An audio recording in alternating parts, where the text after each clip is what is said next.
Have you ever felt like life is knocking you down, that everything is going wrong, and you're ready to give up? You know what? The greatest minds in human history went through the same thing. Moreover, it was their trials that made them who they became. Today, I'm going to tell you stories that will change your perspective on difficulties. We'll dive into the lives of great philosophers who transformed their suffering into wisdom and their failures into triumph. These aren't just historical anecdotes. These are real-life lessons you can apply right now. Get ready to learn how Epictetus went from slave to one of the greatest thinkers, how Socrates met death with a smile, and how Seneca found freedom in exile. Stay until the end. I promise these stories will ignite a fire in you that won't go out. Let's begin with a man whose story sounds like an incredible movie script. His name was Epictetus, and he was born a slave in the Roman Empire. Imagine this. You have no freedom, no rights. You can be sold at any moment.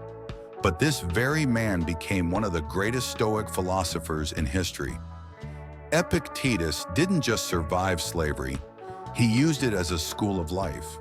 His master once broke his leg in a fit of rage, and Epictetus, according to legend, calmly warned him that the leg would break, and when it happened, simply said, "I told you so."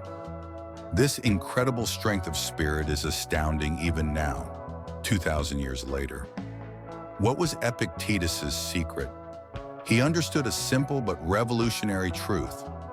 We cannot control external circumstances, but we completely control our reaction to them. Slavery is external, but his inner freedom was absolute. No one could take away his thoughts, his dignity, his choice, how to relate to what was happening. When Epictetus finally gained his freedom, he didn't seek revenge, didn't become embittered. Instead, he opened a philosophical school and taught others what he himself had learned through suffering. His teachings have come down to us thanks to his student Arian, and they are as relevant today as they were in the 1st century AD. Think about your problems right now. Yes, they're real. Yes, they cause pain. But the question is, how are you reacting to them? Epictetus teaches us that even in the most terrible circumstances, we have a choice. And this choice is our true freedom. Now let's talk about Socrates, a man who chose death over betraying his principles. In 399 BC, Socrates was sentenced to death by an Athenian court. He was accused of corrupting the youth and disrespecting the gods. Essentially, his crime was making people think. Socrates had the opportunity to escape. His friends had prepared everything, bribed the guards. He just needed to say yes. But Socrates refused. Why? Because fleeing would mean admitting he was wrong. It would mean betraying everything he had taught his entire life. Imagine this scene. A man is 70 years old. He knows he will die in a few hours. But instead of crying or pitying himself, Socrates spends his last hours in philosophical conversations with his students. He comforts them, not the other way around. He speaks about the immortality of the soul with such calm, as if discussing the weather. When the time came to drink the cup of hemlock poison, Socrates did so without hesitation. His last words were practical and even ironic. "Crito, we owe Asclepius a rooster." Pay the debt, don't forget. He remembered his obligations even in the face of death. This is true integrity of character. What does Socrates teach us today? Living according to your values is more important than life itself. It's easy to have principles when everything is good, but the true test comes when upholding principles requires sacrifice. Socrates passed this test with absolute dignity. The next story is about Seneca, a Roman Stoic philosopher who was one of the richest and most influential people of his time. He was an advisor to Emperor Nero, owned enormous wealth, had power and honor. But you know what? It was at the moment when he lost all of this that he found true freedom. Nero, who was becoming increasingly paranoid and cruel, eventually sent Seneca into exile and later ordered him to take his own life. Seneca met this order with astonishing calm. He gathered friends and family, continued philosophizing until the very end, and died as he lived, with dignity and wisdom. But that's not the most interesting part. In exile, Seneca wrote his best works. Deprived of wealth and power, he gained something greater: clarity of thought and freedom of spirit. He wrote letters to his friend Lucilius, full of the deepest wisdom about how to live a good life. Seneca taught that external goods, wealth, fame, power, are merely preferred indifferent things. It's nice to have them, but they don't make us happy. Happiness comes from within, from virtue, from living in accordance with nature and reason. This is a powerful lesson for our time, obsessed with success and external achievements. Seneca shows us that you can have everything and be unhappy, and you can lose everything and find peace. It all depends on where you seek your happiness. Now let's talk about Diogenes of Sinope, a philosopher who took the idea of simplicity to the absolute. Diogenes lived in a barrel, had practically no possessions, and openly mocked social conventions. Sounds like a madman, right? But in reality, he was one of the freest people of his time. There's an amazing story about Diogenes' meeting with Alexander the Great, the greatest conqueror of antiquity. Alexander, intrigued by the philosopher's fame, came to him and asked, "Ask me for whatever you wish." Diogenes, who was warming himself in the sun, replied, "Stand aside, you're blocking my sunlight." Alexander was so struck by this answer that he told his entourage, "If I were not Alexander, I would wish to be Diogenes." Think about it. The most powerful man in the world envied a man who lived in a barrel. Why? Because Diogenes possessed what no wealth could buy: absolute inner freedom. Diogenes taught us through provocation. He showed how artificial many of our needs and desires are. We don't need most of what we consider necessary. We become slaves to our possessions, our habits, others' opinions. Diogenes threw off all these chains and lived on his own terms. Of course, not everyone should live in barrels. But Diogenes' lesson is relevant. The fewer dependencies we have, the freer we are. The less we're attached to external things, the stronger our inner world. This isn't a call to poverty, it's a call to freedom from the unnecessary. Let's now turn to Marcus Aurelius, Roman emperor and philosopher. Imagine, you're the most powerful person in the world. A vast empire is under your command. You make decisions that affect millions of lives. And yet every night you write a diary, reminding yourself of humility, of the transience of everything, of the importance of virtue. Marcus Aurelius didn't write his meditations for publication. These were personal notes, a conversation with himself. In them, the emperor reminds himself not to become proud, to remember death, to treat even enemies with compassion. He writes, "You can retreat into yourself at any moment.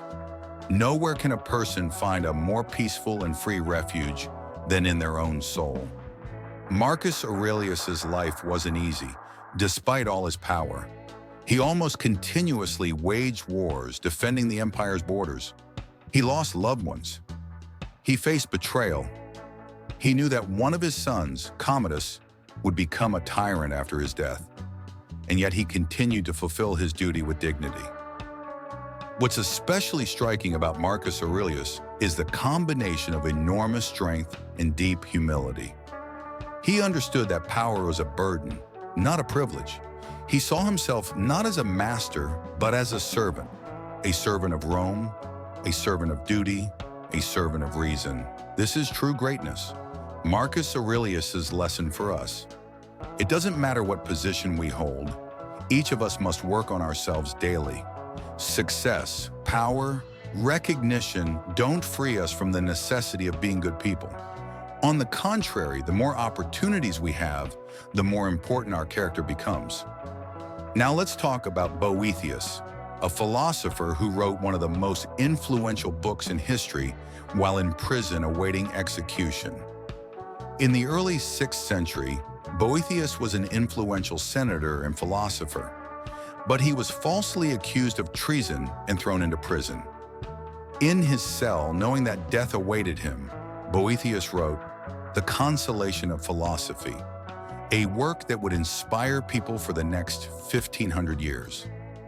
In this book, he conducts an imaginary dialogue with philosophy, who appears to him in the form of a woman, and helps him understand the true nature of happiness and fortune. Boethius concludes that true happiness doesn't depend on external circumstances. Fortune is changeable. Today it lifts you up, tomorrow it throws you down. But inner good, based on virtue and wisdom, no one can take from you.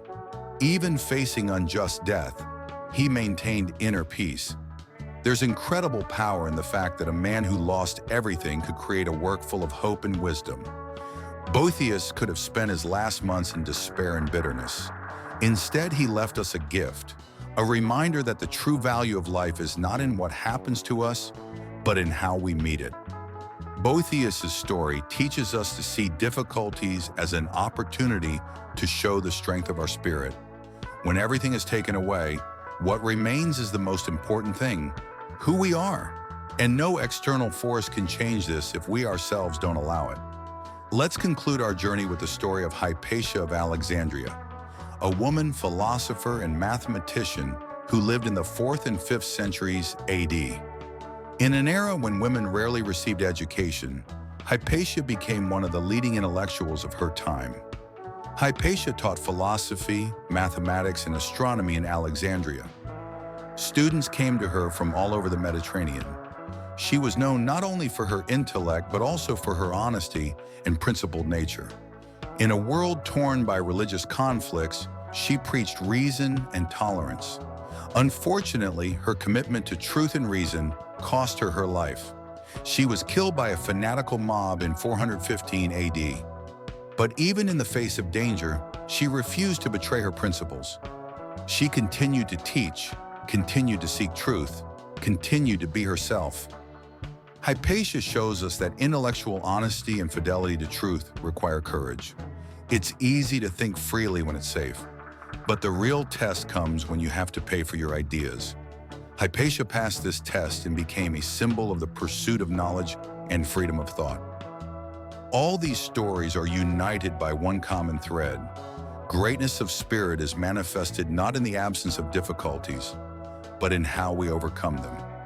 Epictetus in slavery, Socrates before execution, Seneca in exile, Diogenes in a barrel, Marcus Aurelius in a palace, Boethius in prison, Hypatia in the face of violence. They all faced trials and chose dignity. What does this mean for you right now? It means that your current problems, however big they may seem, are not a sentence. They're an opportunity to show what you're made of, an opportunity to grow, to become stronger, to become wiser. The philosophers we've talked about weren't superhumans. They were ordinary people who faced extraordinary circumstances. The difference is that they consciously chose how to react. They cultivated inner strength that allowed them to remain themselves, no matter what. You can cultivate the same strength. Start small. Next time something goes wrong, stop and ask yourself, how would Epictetus react to this? What would Socrates say? How would Marcus Aurelius relate to this? The simple question can change your perspective. Remember, you cannot control what happens to you, but you completely control what happens inside you. This is your fortress, your refuge, your freedom. No one can enter there without your permission. So friends, we've traveled through the centuries with great philosophers who showed us that true strength is within us. These stories aren't just inspiring tales about the past. They're a guide to action for you right now. What trial are you experiencing today? What situation do you consider unbearable? I urge you to look at it through the eyes of philosophers. Ask yourself, what would Epictetus do? How would Socrates relate to this? If this video sparked even a spark of inspiration in you, hit that like button. If we reach 5,000 likes, I'll film a continuation and tell you even more incredible stories about philosophers who changed the world. Subscribe to the channel so you don't miss it. And most importantly, write in the comments, which story inspired you the most? What lesson will you take with you from this video? Let's create a community of people who strive for wisdom and strength of spirit. Remember, your circumstances don't define you. You are your choice. Choose wisely. Choose courage. Choose to be the philosopher of your own life. See you in the next video.